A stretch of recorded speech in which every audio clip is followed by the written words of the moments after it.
జై శ్రీరామ్. అందరికీ నమస్కారం. ఈరోజు బుధవారం, శ్రావణ బుధవారం. గణపతికి, అయ్యప్పకి, అలాగే రాముడికి, కృష్ణుడికి కూడా చాలా ఇష్టమైన రోజు. ఈ రోజున మనం సుందరకాండంలో ఒక శ్లోకం చెప్పుకుంటే ఎంత కష్టతరమైన పని అయినా కూడా చాలా సులువుగా అవుతుందని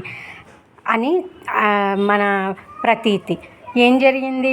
ఈయన సీతాదేవిని వెతుక్కుంటూ అశోకవనంలో వెతుకుతున్నప్పుడు సీతాదేవి కనిపించినప్పుడు రామచంద్ర ప్రభువుకి నా మొహం ఎలా చూపించినా అని ఆయన ఏం చేశాడు?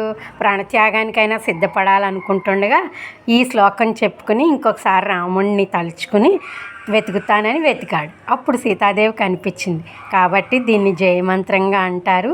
ఈ శ్లోకాన్ని పఠించి మనం ఏదైనా కష్టమైన పని కానీ ఏదైనా కార్యసిద్ధిపై కానీ వెళుతుంటే అవి చాలా చక్కగా అవుతాయని ప్రతీతి.